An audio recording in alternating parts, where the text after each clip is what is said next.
चांद है तो रात्रि को चांद की रोशनी है, वो भी जरूरी है, क्योंकि रस पकाने में तो सूरज काम करता है और रस सप्लाई करने में चांद काम करता है। तो इसलिए इसी से सृष्टि की रचना होती है।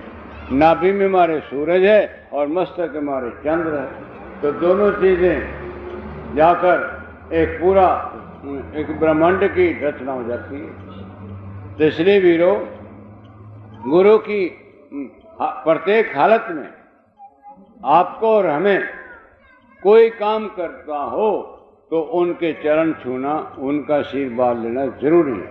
और स्थूल स्वरूप नजदीक हो तो उसकी भी आज्ञा लेना बहुत जरूरी है। मत सोचो कि हम तो भगवान को घर बैठे कर लेंगे और भगवान तो सर्वव्यापक होता ही है, तो वे घर में जाओ, आपको प्राप्त कुछ नहीं होना। रामलाल महाप्रभु जी के ध्यान में मूलराज बैठते थे और सारी रात भगवान के चरणों में देव स्वरूप के दर्शन करते थे, जो आप और हम अभी तक नहीं कर पाए।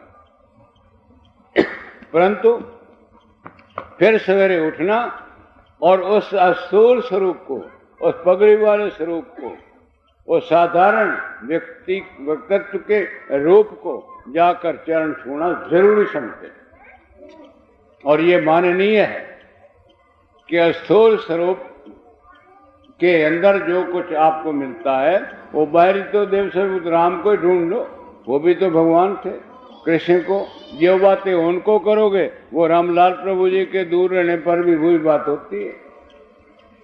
शरीर छोड़ने के बाद तो वही रहेगा।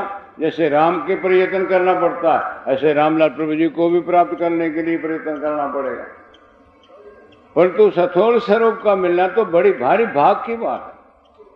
उनके छूने से, उनकी दृष्टि पड़ने से अनेकों प्रकार की उनकी रोमांच जो रोम रोम बाहर उनके सारे विश्व के अंदर अणुपरमाणु उनके घूमते हैं, उससे हमारा कल्याण होता है। गुरु को ये मत सोचो कि आपके सामने आ गए 3 फुट के, 4 फुट के, 10 फुट, इसमें कोई खास बात नहीं। जो उनके अंदर कला होती है वो काम करती है, आत्मिक शक्ति उनकी आपके ऊपर प्रभाव डालती है। और ये नहीं कि नजदीक हजारों मीलों पर गुरुओं को हमने देखा, हजारों मीलों पर भी आपकी वो कला कार्य करते थे और आपको योग्यता बख्शते थे, आपको योगदान देते थे, आपकी रक्षा करते थे, आपको शिक्षा देते थे, आपको व्यवहारिक बातों में गाइड करते थे, अनेकों प्रकार की। कौन उनके गुणगान कर सकता है? गुणों का सागर होते हैं, समुद्र भरे हुए। उनकी बातों को सुनते जाओ, सुनते जाओ, सुनते जाओ, सारी आयु बीत जाए तो भी उनकी अनुभूति आगे से आगे है, उनका प्रकाश भी आगे से आगे। 2 मिनट की बात है, कुंभ के मेले पर रामलाल और मूलराज महाराज जी थे और अनेकों चेले भी थे। तो वहाँ पहुँचे तो वहाँ जाकर देखा बाकी तो सब ठीक है, बड़े बड़े महंत संत बहुत जटावाड़े और सिर मुड़ाए हुए बहुत घूमते थे, हजारों लाखों, अब तो इतने नहीं है। तो मूलराज प्रभु जी ने कहा कि प्रभु रामलाल जी, यहाँ कौन अच्छे योग महात्मा होंगे जिन्हें आंखें मूंद और देख। आंखें मूंद पर बात तो वही होती, चक्की चल रही है, चाहे वो चने का पीस जाए या मक्का पीस जाए या गेहूँ पीस जाए। तो इसलिए शक्ति तो होती है, जिधर लगा दोगे योग में वो लगा देगा और योग में योग्यता आ जाएगी, उसका बल भी आ जाएगा, शक्ति भी आ जाएगी संकल्प करते ही। तो वही हुआ कि उन्होंने जब ही देखा तो 6-7 महात्मा अच्छे अच्छे योग, जिनका प्रकाश लाइट जो थी 2-2, 3-3 मीटर यानी नजर आई। जैसे तारे को आप देखते हैं, को मोटा होता है, को पतला होता है, चांद चांद होता है। उसके बाद सोचा भाई ये तो मैंने देख लिया, क्यों ना प्रभु रामलाल को देखूं। तो फिर उधर दृष्टि करी तो देखते जा रहे थे। घंटा बीत गया तो सब चेले चाले करने के, महाराज हमने तो मनसा देवी जाना था, हम लक्ष्मण देव जो छोटी बुद्धि के आदमी होते हैं वो गुरु को छोड़कर मनसा देवी भागते हैं और लक्ष्मण देव ले जाते हैं। अरे गुरु के चरणों में 1-1 सेकंड क्यों तो इधर उधर जाता है? वहाँ क्या पड़ा, मिट्टी रोड़े और पत्थर है, और जाकर आप भी देख लो फिर भी है, क्या लाभ होगा?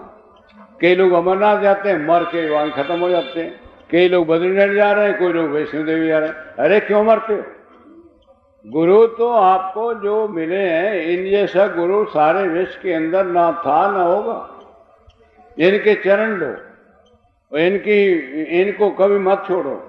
इनको पिठ करके जाओगे ना अमरनाथ, इनको पिठ करके जाओगे बद्रीनाथ। जो पिठ करी तो तेरा तो सारा साफ हो जाएगा, जो किया करा है वो भी रुट जाएगा। क्या पड़ा है इन बातों के अंदर?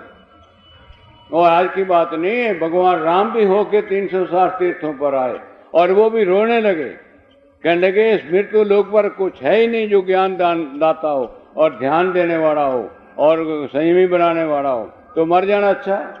ना रोटी खावें, ना पानी पीवें, ना कपड़े बदले, ना सोएं, ऐसे बैठे हैं आंखें ऊपर चढ़ा के।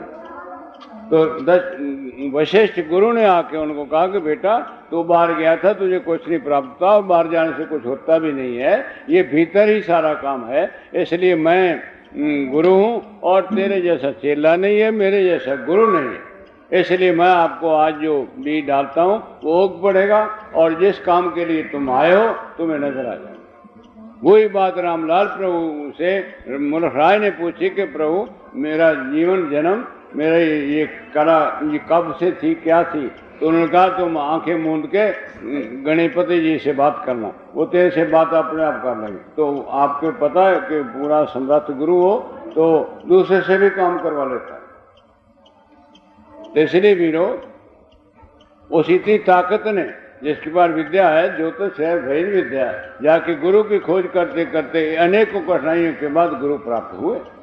फिर वहां पर ये नहीं है कि चलो भाई आंखें मूंद के बैठ जाए आप तो गुरु के पास आ गए। उन्होंने झाड़ू दिए, उन्हें बर्फ के बड़े बड़े वो लेके एक बड़े सिंहासन बनाया और फिर जो बाहर से आए उनको जड़ी बूटियाँ निकाल के उनकी सेवा करते थे।